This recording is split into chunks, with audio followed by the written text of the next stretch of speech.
eu sou Roberto Moreira de Almeida, sou professor de Direito Eleitoral, membro do Ministério Público Federal, Procurador da República, ex-procurador regional eleitoral, ex-promotor de justiça e ex-promotor de justiça eleitoral. Estamos hoje dando início a um curso de Direito Eleitoral.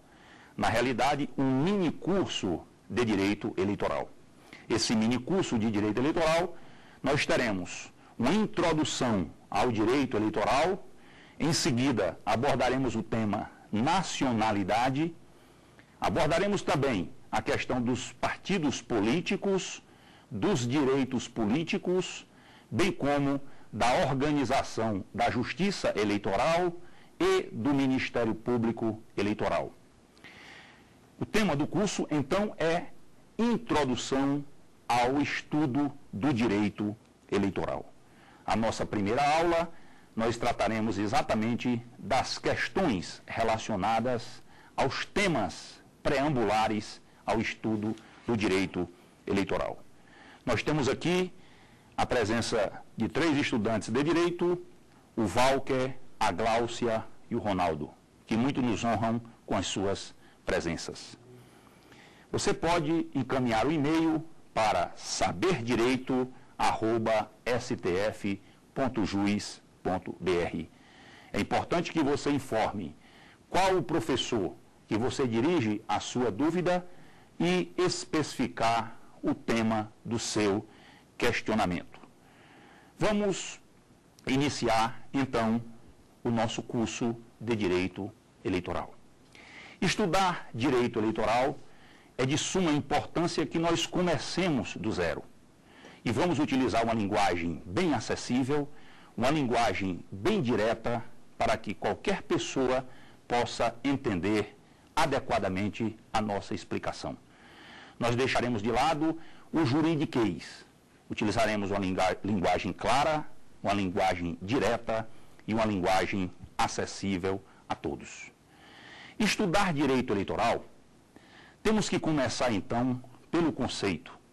Você pode chegar e dizer, bom, eu estou estudando direito eleitoral, e alguém vai perguntar a você certamente, e o que é o direito eleitoral? Estudar algo no ordenamento jurídico é de suma importância que nós conheçamos o objeto que estamos estudando. Então, para conceituar o direito eleitoral, é importante nós trazermos uma lembrança que vem de um jurisconsulto romano, Domício Ulpiano. Domício Ulpiano teve a felicidade em organizar a dogmática jurídica em 2 partes. Para ele, haveria determinados ramos do direito público e outras disciplinas da dogmática jurídica pertenceriam ao direito privado. Ulpiano separou, então, o ordenamento jurídico em 2 partes bem definidas. Seria direito público, aquela parte referente às questões atinentes ao Estado, aquelas questões em que houvesse interesse do próprio Estado. E, por outro lado, pertenceria ao direito privado aquelas disciplinas da dogmática jurídica que servissem para disciplinar as relações de particulares. E o que tem a ver Ulpiano com a nossa explanação? O que é que tem a ver Domício Ulpiano com o direito eleitoral? É exatamente o macete para que você possa conceituar qualquer ramo do direito, seja o direito constitucional, o direito penal, o direito administrativo, o direito civil, a partir dessa divisão dicotômica do direito estabelecida por ele. Como nós teríamos, por exemplo, o conceito do direito penal, por exemplo. Você poderia dizer, o direito penal é o ramo do direito público constituído por normas e princípios que disciplinam uma determinada coisa. E o que é que o direito penal disciplina? O direito penal disciplina os crimes e as contravenções como fato, as penas e as medidas de segurança como consequência. A partir de Ulpiano, você conceituaria o direito penal como sendo o ramo do direito público constituído por normas e princípios disciplinadores dos crimes e das contravenções penais como fato, das penas e das medidas de segurança como consequência. Vamos pegar um segundo exemplo. Conceitue o direito processual penal. Vamos utilizar, então, a ideia de Ulpiano. O direito processual penal seria o ramo do direito público constituído por normas e princípios disciplinadores, por exemplo, do jus puniendi estatal. E aí você teria um conceito do direito processual penal. Mas o tema da nossa explanação aqui é direito eleitoral. E como vocês devem fazer para ter o seu próprio conceito, sem precisar decorar o conceito de A ou B. Você tem condições de elaborar o seu próprio conceito de direito eleitoral, partindo desse macete, dessa ideia do jurisconsulto romano, que viveu lá no ano 170 a 220 depois do nascimento de Cristo. Então você poderia dizer que o direito eleitoral nada mais é do que o ramo do direito público, você anota aí, ramo do direito público, constituído por normas e princípios disciplinadores de. Então, o que é que o direito eleitoral disciplina? Aí você pode lembrar logo do início do processo civil eleitoral, que vai do alistamento até a diplomação dos eleitos. Então, você diria, o direito eleitoral é o ramo do direito público constituído por normas e princípios disciplinadores do alistamento. Depois do alistamento, o que é que nós temos? Nós temos a fase de convenção. Então, seria alistamento, convenção partidária, registro de candidaturas, a questão relacionada à propaganda eleitoral, votação, apuração dos votos, proclamação dos resultados, diplomação dos eleitos e as medidas, garantias relacionadas ao exercício do sufrágio popular. Então, recapitulando, você teria aí o direito eleitoral como sendo esse ramo da dogmática jurídica, ramo do direito público, constituído por normas e princípios que disciplinam exatamente essas matérias. Disciplina o alistamento, disciplina a convenção partidária, o registro de candidaturas, a questão atinente à propaganda eleitoral, a votação, a apuração, proclamação dos resultados, a diplomação dos eleitos, cuida também da parte referente ao processo penal eleitoral, disciplinar o que são os crimes eleitorais e quais são eles, a questão relacionada à persecução penal eleitoral, as garantias e as medidas relacionadas ao exercício da soberania popular.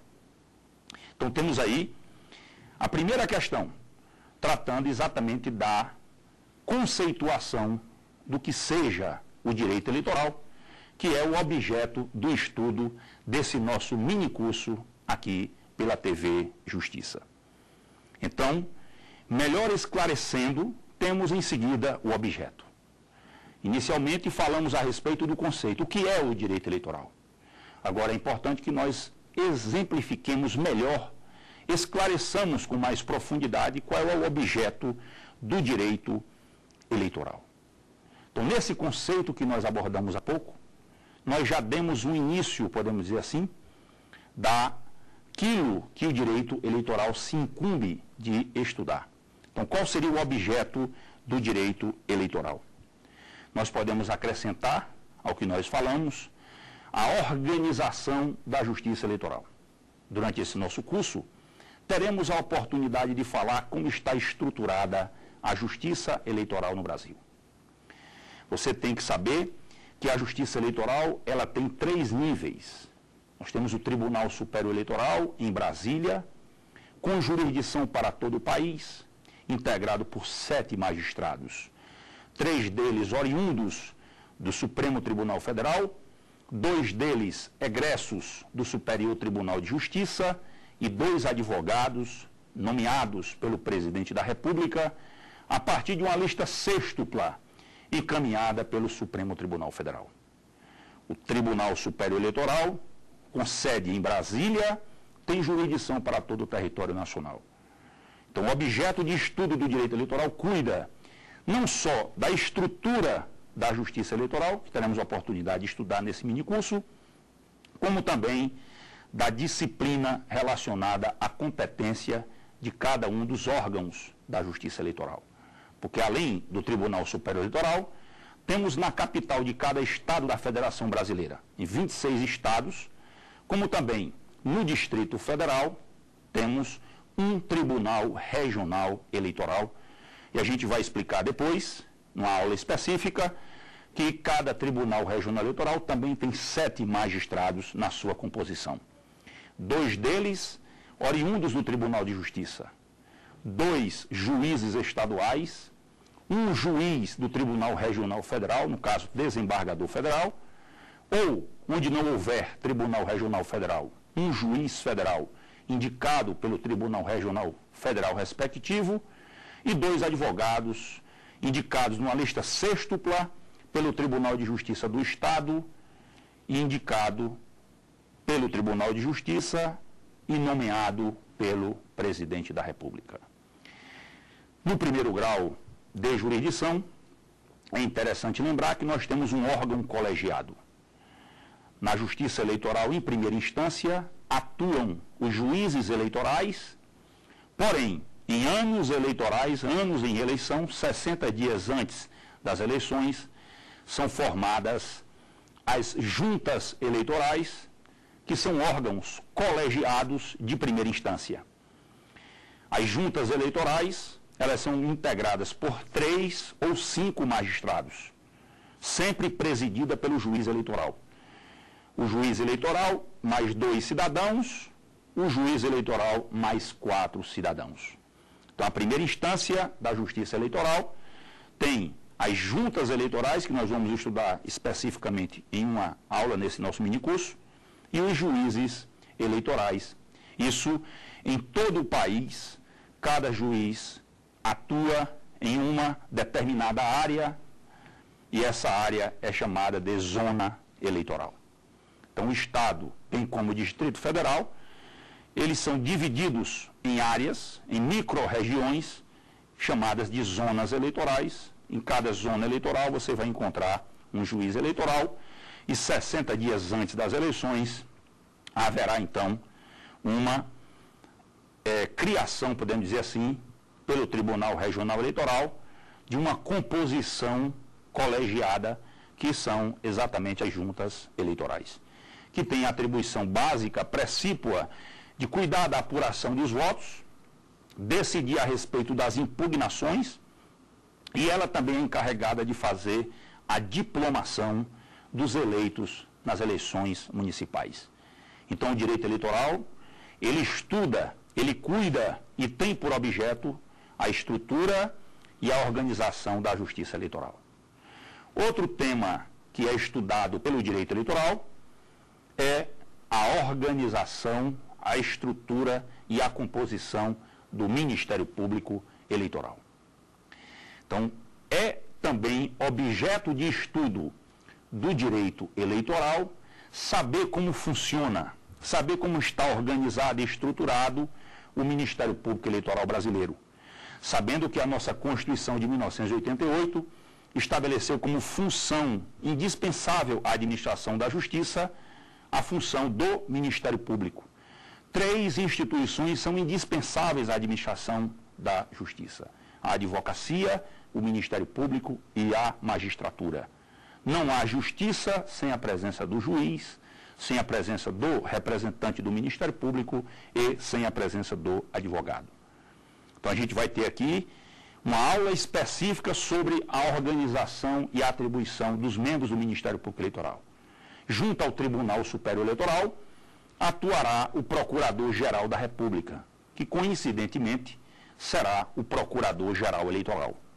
Na hora em que o Presidente da República nomeia o Procurador-Geral da República, e nós vamos explicar como isso é feito, automaticamente essa pessoa exercerá uma dúplice função, porque ela acumulará também a função de Procurador-Geral Eleitoral e terá atuação junto ao Tribunal Superior Eleitoral. Na segunda instância, ou seja, junto aos tribunais regionais eleitorais de todo o país, atuará um membro do Ministério Público Eleitoral chamado Procurador Regional Eleitoral. Eu já exerci essa função e essa função ela é oriunda dos membros do Ministério Público Federal. Nos estados onde tem Tribunal Regional Federal e no Distrito Federal, são 5 apenas, Brasília, Tribunal Regional Federal da primeira região, temos o Rio de Janeiro, que é o Tribunal Regional Federal da segunda região, São Paulo, Tribunal Regional Federal da terceira região, Porto Alegre, capital do Rio Grande do Sul, é a sede do Tribunal Regional Federal da quarta região, e Recife, a sede do Tribunal Regional Federal da quinta região. Então, nesses locais, o Procurador Regional Eleitoral será escolhido dentre os membros do Ministério Público Federal com atuação na segunda instância da Justiça Federal. No caso, são os procuradores regionais da República. E na primeira instância, melhor dizendo, explicando melhor, naqueles locais em que não há Tribunal Regional Federal, porque só há Tribunal Regional Federal nesses 5 lugares, aí quem será escolhido Procurador Regional Eleitoral será um membro do Ministério Público Federal de primeiro grau, será um Procurador da República. E nós vamos explicar que todos eles são nomeados pelo Procurador-Geral da República, no caso, o Procurador-Geral Eleitoral. E aí você deve perguntar, doutor Roberto Moreira, e quem é que atua na primeira instância da Justiça Eleitoral? São os promotores de Justiça Eleitoral. Os promotores de Justiça Eleitoral, eles são trazidos do Ministério Público Estadual. São os promotores de Justiça do Estado e são nomeados pelo Procurador Regional Eleitoral. Então, nós iremos estudar a atribuição do Ministério Público Eleitoral, como é que está a sua organização em uma aula específica. É também objeto de estudo do direito eleitoral. Além da organização da Justiça, da organização do Ministério Público, é importante lembrar as fases do processo civil eleitoral. O processo civil eleitoral é uma etapa, uma etapa contínua. Não há solução de continuidade. Inicialmente, a primeira fase, nós denominamos de alistamento eleitoral. A fase do alistamento, transferência de domicílio eleitoral, a questão da revisão eleitoral encerra 150 dias antes das eleições. Todo disciplinamento referente ao alistamento eleitoral, transferência de domicílio, revisão eleitoral, questão da segunda via, que pode ser requerida até 10 dias antes das eleições, a segunda via do título de eleitor. Todo esse disciplinamento também é objeto de estudo do direito eleitoral, porque é a primeira fase do processo civil eleitoral. O direito eleitoral, ele também se encarrega da segunda fase do processo eleitoral, que é exatamente a fase chamada de convenção. Como você anota, a primeira fase é a fase do alistamento, a segunda fase é denominada de convenção. Então, as convenções partidárias, temos 3 tipos de convenção: convenção nacional, convenção regional e convenção municipal. A convenção nacional, ela serve para a escolha de candidatos a presidente e vice-presidente da República. Serve também para deliberar se um determinado partido político vai celebrar a coligação. Porque muitas vezes o partido, ao invés de lançar um candidato próprio, ele opta em fazer coligação com a outra agremiação partidária. Isso é plenamente permitido. Existe a convenção regional, que é para a escolha de candidatos a governador do Estado ou do Distrito Federal, senador da República, deputado federal, deputado estadual. Essa convenção serve também para deliberar acerca de eventuais coligações. aí a competência é do Tribunal Regional Eleitoral, que vai fazer o registro dessas candidaturas.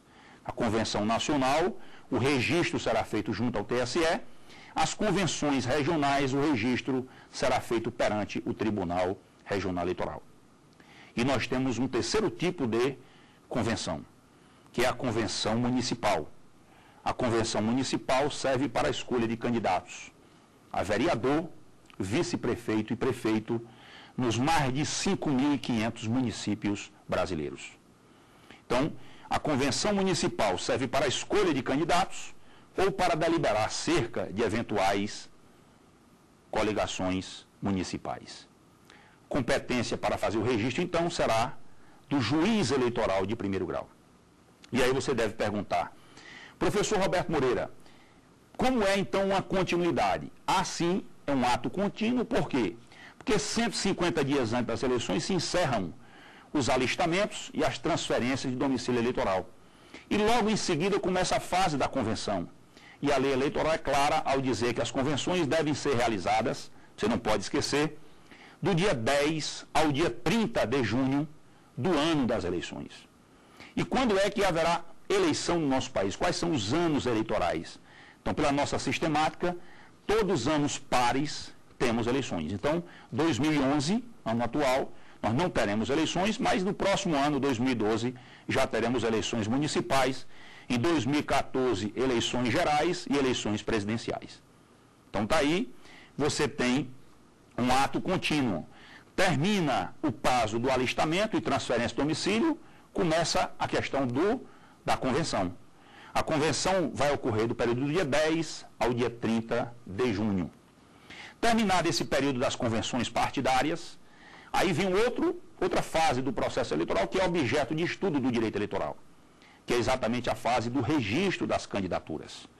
O registro das candidaturas, a lei eleitoral estabelece até o dia 5 de julho.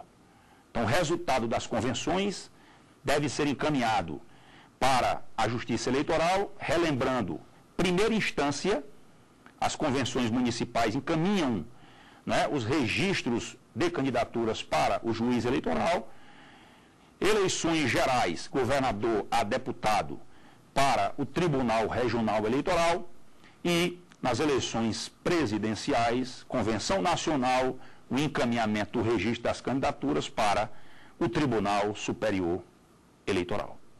Então você tem a fase do alistamento, já foi, a fase das convenções eleitorais já se encerraram no dia 30 de junho, temos o período do registro das candidaturas que vai até o dia 5 de julho, e a partir do dia 6 de julho teremos então o início da propaganda eleitoral. Então cabe ao direito eleitoral, cabe a esse ramo da dogmática jurídica cuidar também do disciplinamento da propaganda eleitoral. O que é permitido, o que é vedado pelo ordenamento jurídico brasileiro. E aí, após encerrada a fase do alistamento, a fase da propaganda eleitoral, inicia-se então a votação propriamente dita. E a nossa Constituição brasileira, a Constituição Cidadã, promulgada em 5 de outubro de 1988, estabeleceu que as eleições ocorrerão no primeiro domingo do mês de outubro dos anos pares. Se houver segundo turno, o segundo turno nas eleições para presidente, governador e para prefeitos nas cidades com mais de 200 mil eleitores. Não esqueça, só há segundo turno nas eleições municipais em municípios com mais de 200 mil eleitores. Então, se o candidato mais votado não obtiver a maioria absoluta dos votos válidos, mais da metade dos votos válidos, aí haverá um segundo turno, e esse segundo turno ocorrerá no último domingo do mês de outubro. Então você vai pegar o calendário comum e a partir dele, nos anos pares, e vai marcar o primeiro domingo do mês de outubro e o último domingo do mês de outubro, que lá, nesse dia, a partir das 8 horas da manhã, encerrando às 17 horas, você terá em todo o Brasil eleições. Eleições presidenciais e eleições gerais ocorrem numa mesma data, num ano par, 2 anos seguintes terá a eleição municipal. Então você tem aí a fase da votação. Em seguida, também é objeto de estudo do direito eleitoral a apuração. Nós temos hoje um sistema bastante avançado que é o exemplo para o mundo, o sistema eletrônico de votação. A urna eletrônica não apenas serve para que o eleitor expresse a sua vontade, como serve também para a apuração dos votos. Essa apuração é feita pelo juiz eleitoral nas eleições municipais, pelos tribunais regionais eleitorais nas eleições gerais e pelo Tribunal Superior Eleitoral nas eleições presidenciais. Faz-se a totalização dos votos e a proclamação dos resultados. E o processo eleitoral encerra, podemos dizer assim, na fase não criminal, na fase cível, na fase chamada diplomação. E a lei eleitoral estabelece, então, o mês de dezembro, antes do recesso parlamentar, como o último mês, podemos dizer assim, o último momento em que pode-se fazer a diplomação dos eleitos. Daí, todas essas fases do processo eleitoral, do alistamento à diplomação, no seu momento oportuno, isso é objeto de estudo do processo eleitoral. O direito eleitoral cuida também de quê? O direito eleitoral cuida da estrutura e da organização dos partidos políticos. Nós vamos explicar como é que tem a organização dos partidos políticos no nosso país. Nós temos um sistema chamado pluripartidarismo e vamos ver o disciplinamento dos partidos políticos. Nesse curso, eis que partido político também é objeto de estudo do direito eleitoral. Também o direito eleitoral se encarrega de estudar as regras atinentes aos direitos políticos, os direitos relacionados a votar e ser votado, elegibilidade, inelegibilidade e reelegibilidade. Nós vamos ter uma aula específica sobre direitos políticos. Também cuida da matéria penal. Nós temos crimes eleitorais e temos o processo penal eleitoral.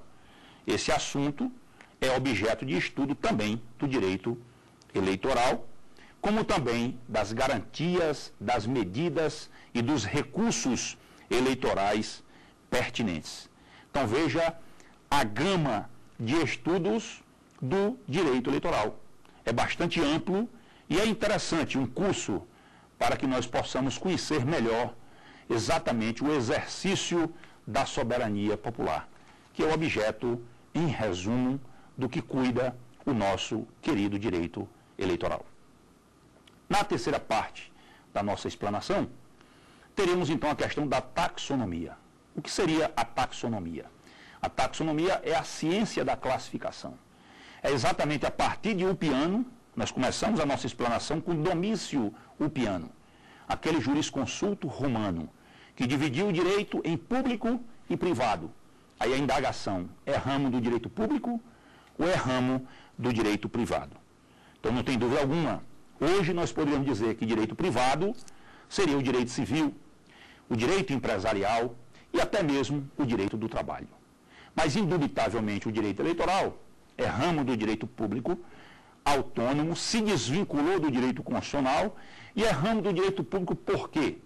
Porque, resumidamente, o direito eleitoral cuida do exercício da soberania popular.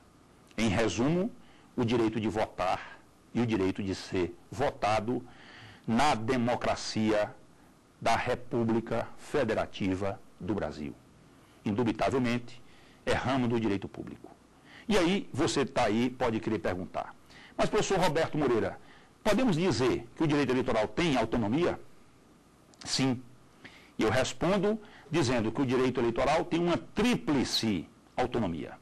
A primeira autonomia, vocês podem anotar, seria uma autonomia didática. Quase a unanimidade dos cursos da graduação do curso de Direito. Já temos também cursos de pós-graduação, especialização, mestrado e doutorado. Então você tem aí uma autonomia didática. Você tem livros específicos de direito eleitoral, E na grade curricular dos cursos jurídicos brasileiros, você encontra a disciplina Direito Eleitoral. Então não tem dúvida alguma que o direito eleitoral tem uma autonomia didática. A segunda autonomia do direito eleitoral é a autonomia científica, porque o direito eleitoral, ele tem princípios, tem regras próprios, diversos dos outros ramos da dogmática jurídica. Em terceiro lugar, nós podemos dizer que o direito eleitoral tem autonomia normativa. O direito eleitoral tem autonomia normativa e você encontra isso já na Constituição Federal. Você que está assistindo aí a essa aula deve estar de posse da Constituição Federal. Abra a Constituição Federal e veja o que diz o artigo 22 da Carta Magna Brasileira. Diz lá que é um dos ramos do direito que será oriunda do Congresso Nacional, ou seja, fonte do Congresso Nacional, pois cabe à União privativamente legislar sobre, dentre outras matérias, o direito eleitoral. Também nós encontramos várias normas específicas de direito eleitoral em nosso país. Nós recomendamos que vocês que vão estudar direito eleitoral para concursos públicos devem ficar atentos basicamente a 4 diplomas legais. Nós temos 4 leis eleitorais específicas que não deixam margem de dúvida alguma para sabermos que são disciplinas, melhor dizendo, são diplomas legais específicos do direito eleitoral. Temos o Código Eleitoral, que é a Lei 4.737, veja, uma Lei 4.737 de 1965. O direito eleitoral teve por base, a norma matriz, podemos dizer assim, do nosso direito eleitoral, é essa lei que obviamente já foi alterada por diversas normas posteriores, como também alguma parte dela não foi recepcionada pela Constituição Federal de 1988. Então é bom lembrar que o Código Eleitoral, que é de 1965, já passou foi editado na época que estava em vigor a Constituição Federal de 1946.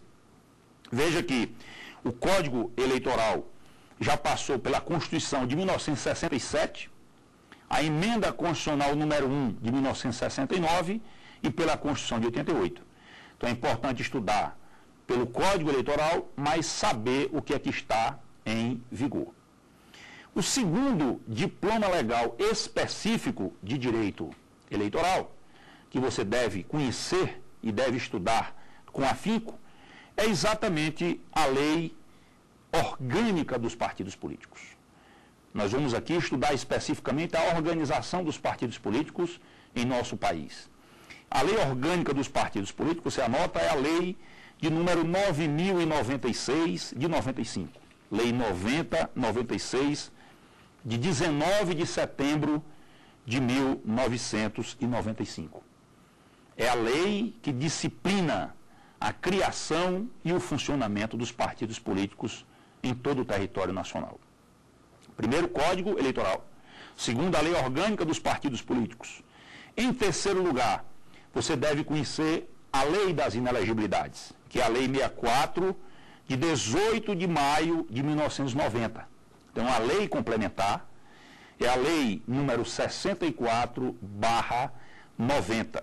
Essa lei, recentemente alterada pela lei complementar de número 135, a chamada Lei da Ficha Limpa. Então, você tem que ficar atento para saber que essa lei complementar 64, de 1990, ela foi alterada pela lei complementar número 135, de 2010, a Lei da Ficha Limpa, que nós teremos a oportunidade de tratar especificamente dela aqui nesse nosso curso, no momento oportuno. Teremos também que ver a quarta lei. Então vejam que são 3 até agora. Código Eleitoral, em segundo lugar, a Lei Orgânica dos Partidos Políticos, em terceiro lugar, a Lei das Inelegibilidades, que é a Lei Complementar 64/90, E, em quarto lugar, você deve conhecer como funciona, como está estruturada a chamada Lei das Eleições, que é a Lei 9.504, Lei 9.504, de 30 de setembro de 1997. A Lei 9.504, de 30 de setembro de 97, a chamada Lei das Eleições, inclusive foi alterada em 2009 pela Lei 12.034. Então é importante que vocês estudem por essa lei devidamente atualizada. Então são as 4 fontes maiores que eu sempre chamo e digo para os meus alunos. São a espinha dorsal do direito eleitoral, a demonstrar a autonomia normativa do direito eleitoral. Então, resumindo, o direito eleitoral é ramo do direito público, indubitavelmente. O direito eleitoral tem autonomia didática, científica e normativa. O próximo ponto tem a ver exatamente com esse ponto anterior, que é as fontes, que são as fontes do direito eleitoral. Doutor Roberto Moreira, para eu dominar bem o direito eleitoral, eu tenho que estudar o que, basicamente? Eu recomendo, inicialmente, conhecer bem a Constituição. Como dizia Hans Kelsen, ao elaborar a norma hipotética fundamental e o ordenamento jurídico em uma forma piramidal, onde a norma hipotética fundamental, a Constituição, estaria no ápice dessa pirâmide normativa, temos que saber que a Constituição é exatamente a norma maior e é a partir dela que todas as demais regras do ordenamento jurídico devem ser interpretadas. Então, inicialmente, dominar o que diz a Constituição Federal a respeito dos direitos políticos, dos partidos políticos e das regras atinentes ao exercício da soberania popular. Em seguida, dominar, como nós já falamos, como fonte direta do direito eleitoral, conhecer, obviamente, o Código Eleitoral, que nós falamos, a Lei Orgânica dos Partidos Políticos, a Lei das Inelegibilidades e a Lei das Eleições. São 4 fontes diretas do direito eleitoral. E como fontes indiretas, o que é que nós poderíamos dizer que seriam fontes indiretas do direito eleitoral?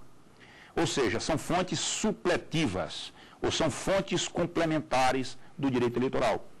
Nós poderíamos chamar o próprio Código Penal, quando ele trata, por exemplo, do concurso de agentes, questão relacionada ao tempo do crime, lugar do crime, essas matérias que não estão contidas no Código Eleitoral, você vai aplicar supletivamente o Código Penal brasileiro. Então, o Código Penal seria uma fonte supletiva ou complementar do direito eleitoral. Você poderia também, como fonte indireta ou complementar, o Código de Processo Penal. Então, o próprio Código Eleitoral, ele já disciplina o processamento dos crimes eleitorais. Mas naquilo que ele for omisso, você vai suplementar a legislação, né, eleitoral, onde? No Código de Processo Penal, que se aplica supletivamente ao processo penal eleitoral. O Código Civil, ele é de suma importância quando ele estabelece, por exemplo, né, a relação de parentesco de primeiro grau, segundo grau, né, quando é que você tem um parentesco por consanguinidade, o parentesco por afinidade. Então aí você tem uma norma, uma norma que é utilizada lá para as eleições, no tema inelegibilidades, que nós vamos ter a oportunidade de falar. É também fonte complementar ou suplementar o Código de Processo Civil.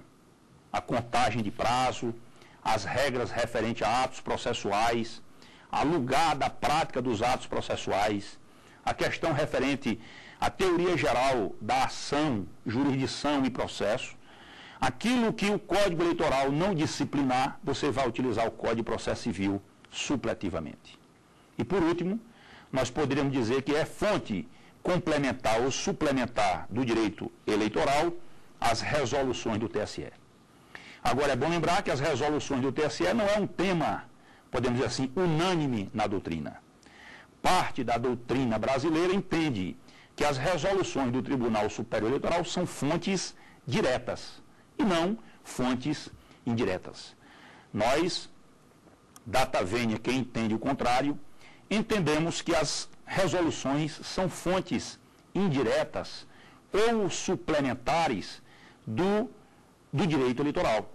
E eu parto exatamente da regra contida, você deve anotar aí, no artigo 105 da Lei 9.504/97. O artigo 105 da Lei 9.504/97, a chamada Lei das Eleições, esse artigo é bem claro ao estabelecer que as resoluções são fontes indiretas e não fontes diretas do direito eleitoral.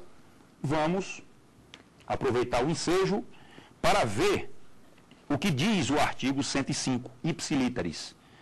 Até o dia 5 de março do ano da eleição, é bom lembrar que esse artigo 105, ele foi alterado pela Lei 12.034 de 2009, tá? Ele não constava na lei original, ele foi trazido agora na reforma eleitoral de 2009, diz o seguinte: até o dia 5 de março do ano da eleição, o Tribunal Superior Eleitoral, atendendo ao caráter regulamentar. Então é bem claro quando diz, atendendo ao caráter regulamentar, sem restringir direitos ou estabelecer sanções distintas das previstas nesta lei, quando ele estabelece sem restringir direitos ou estabelecer sanções distintas das previstas nesta lei, poderá expedir todas as instruções necessárias para sua fiel execução, ouvidos previamente em audiência pública os delegados ou representantes dos partidos políticos.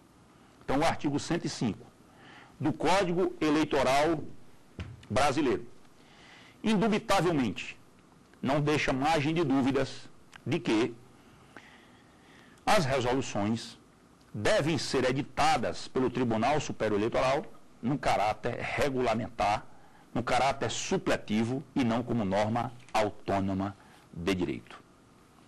É bom e importante lembrar, no item seguinte, a questão relativa à competência legislativa. Né? Nós somos uma república federativa, a chamada República Federativa do Brasil, de acordo com o artigo 1º, no caput quer dizer a cabeça do artigo 1º da Constituição Federal, diz que a República Federativa do Brasil, formada pela união indissolúvel da União, Estados-membros, Distrito Federal e municípios, todos autônomos, nos termos da Constituição. Então, cada ente federativo, União, Estados-membros, Distrito Federal e municípios, tem autonomia. Autonomia nos termos da Constituição. Então, a quem cabe legislar sobre direito eleitoral em nosso país? Então, poderia ser o município? Poderia.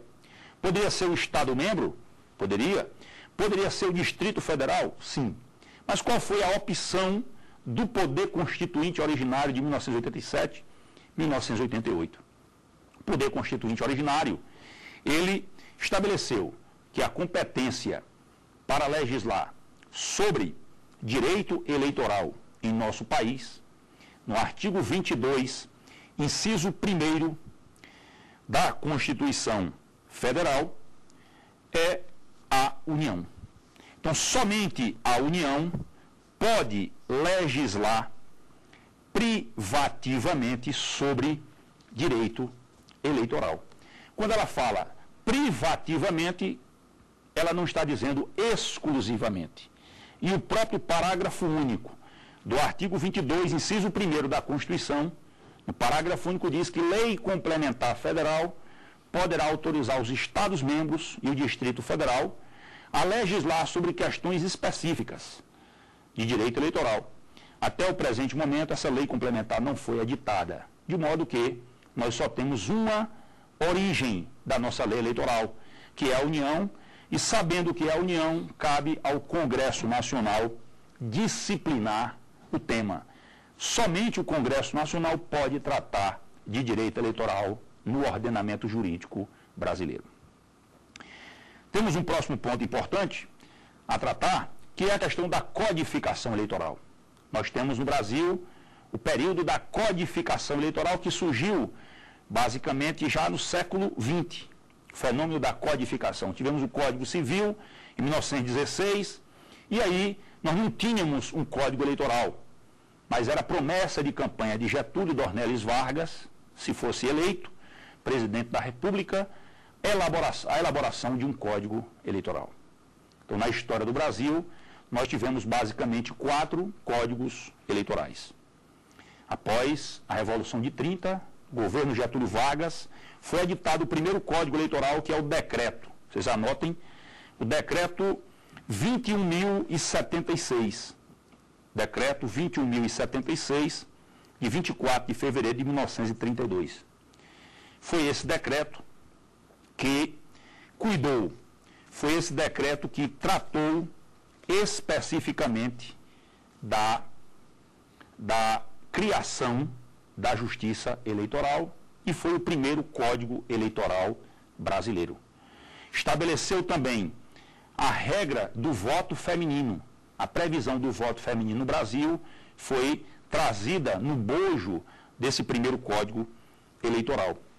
Tivemos um segundo Código Eleitoral. É bom lembrar também que nesse primeiro Código Eleitoral tinha uma coisa importante, que o cidadão tinha o direito de entrar com ação penal eleitoral. Então o cidadão tinha ação penal popular prevista nesse primeiro Código Eleitoral. Aí, logo em seguida, 3 anos depois do primeiro código, adveio o segundo Código Eleitoral, é a Lei número 48, de 4 de maio de 1935. Esse segundo Código Eleitoral foi o primeiro que trouxe as chamadas juntas eleitorais, que eram chamadas de juntas apuradoras. E foi o primeiro código que falou a respeito do Ministério Público Eleitoral, que deveria atuar em todas as fases do processo eleitoral. Esse código, ele também abordou a questão relacionada à competência do juiz de primeiro grau para julgar crimes eleitorais. Até então, apenas os tribunais tinham competência para julgar crimes eleitorais. Mas ele vigeu por pouco tempo, porque em 1937, com a implantação do Estado Novo, nós não tivemos mais eleições em nosso país. Com a redemocratização ocorrida a partir de 1945, tivemos então o surgimento do terceiro Código Eleitoral, já após a Constituição Cidadã, a Constituição Democrática de 1946, que é a Lei número 1164, de 24 de julho de 1950. Vocês anotam, Lei 1164, de 24 de julho de 1950. E aí, o último Código Eleitoral, que é aquele que está em vigor, que é o Código Eleitoral, a Lei número 4.737, de 15 de julho de 1965. Esse é o código que está em vigor até hoje. E para encerrar essa nossa primeira aula, é bom lembrar a questão da vigência da lei eleitoral. A lei eleitoral é uma lei comum, como qualquer outra. É importante lembrar que o Código Eleitoral foi aprovado como lei ordinária, mas a Constituição de 88 estabelece que tem que ser uma lei complementar. Então, a Lei 4.737/65, embora na sua época editada como lei ordinária, ela hoje vigora como lei complementar, em razão da exigência constitucional de 1988. Então, a lei complementar, como qualquer uma outra, tem que ser aprovada pelo Congresso Nacional por maioria absoluta, votação na Câmara, uma única votação, ser aprovado também no Senado da República. Se tiver alteração no Senado, tem que voltar para a Câmara dos Deputados, depois vai para o Presidente da República para sanção ou veto, depois é publicada no Diário Oficial e entra em vigor. Uma lei complementar como qualquer uma outra. Mas nós temos uma especificidade. A especificidade da lei eleitoral está no artigo 16 da Constituição de 1988, que diz que a lei que alterar o processo eleitoral, não esqueçam disso, a lei que alterar o processo eleitoral entrará em vigor na data de sua publicação. Não tem dúvida, entra em vigor na data de sua publicação. Porém, mas, contudo, todavia, não se aplicará à eleição que ocorra até um ano da data de sua vigência. Então veja o caso da lei da ficha limpa. A lei da ficha limpa é um exemplo. Lei complementar número 185 de 2010. Todo o imbróglio foi relacionado à aplicabilidade ou não daquela lei para as eleições de 2010. A questão veio ao Supremo Tribunal Federal e o ministro Luiz Fux desempatou a questão aplicando o artigo 16 da Constituição Federal. A lei entra em vigor na data de sua publicação, mas como ela entrou em vigor no ano de 2010, ela não se aplica às eleições de 2010. Gostaria de saber, para os ilustres alunos, se tem alguma dúvida ao Walker, à Gláucia, ao Ronaldo, a respeito do tema abordado nessa primeira exposição aqui do nosso curso, mini curso de Direito Eleitoral aqui pela TV Justiça. Eu tenho uma pergunta. Já houve um 5º Código Eleitoral no Brasil? Bom, a pergunta de Walker é muito pertinente. A doutrina hoje discute, diverge. Tem um autor renomado, Pinto Ferreira, que diz que teria havido um 5º Código Eleitoral no Brasil, que é o Decreto-Lei 7.586. Então, o Decreto 7.586, de 1945, para Pinto Ferreira, teria sido o 3º Código Eleitoral, e aí seria mais um código, nós temos 4, seria então o 5º Código Eleitoral. Mas em momento algum, esse decreto-lei falou em Código Eleitoral, mas ele foi importante, porque ele fez renascer, fez ressurgir a justiça eleitoral em nosso país. Então, para a maioria dos doutrinadores, no qual eu me incluo, não foi considerado um Código Eleitoral propriamente dito.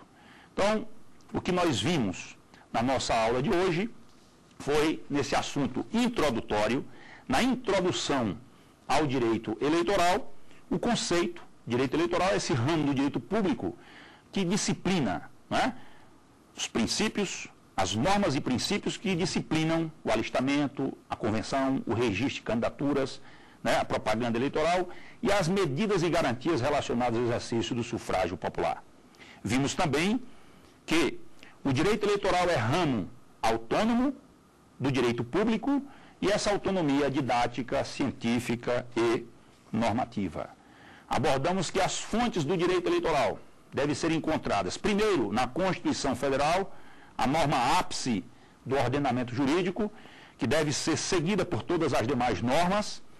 Vimos também as 4 normas mais importantes para que você conheça do direito eleitoral. O Código Eleitoral, a Lei das Eleições, Lei 9.504/97, a Lei das Inelegibilidades, Lei Complementar 64/90 e a Lei Orgânica dos Partidos Políticos, Lei 90/96 de 95. Vimos também que o Brasil, em sua história, teve 4 códigos eleitorais, para alguns autores, 5 códigos eleitorais. A competência legislativa é da União, pois só a União pode legislar sobre o direito eleitoral no ordenamento jurídico brasileiro, porém, lei complementar federal poderá autorizar que os Estados-membros e o Distrito Federal legislem sobre matérias específicas. E, finalmente, abordamos a questão da vigência da lei eleitoral. É uma lei ordinária ou complementar, se alterar o processo eleitoral, entra em vigor de imediato, na data nela prevista, porém, não se aplicará às eleições que ocorram até um ano de sua vigência. O exemplo, a Lei Complementar 135, a Lei da Ficha Limpa. Nós aguardamos que você mande a sua dúvida, a sua sugestão para o saberdireito@stf.jus.br. Você também pode nos assistir pelo YouTube, o www.youtube.com/saberdireito. Nós nos encontraremos no próximo momento para abordar o tema da nacionalidade, tá? Aguardamos a sua audiência.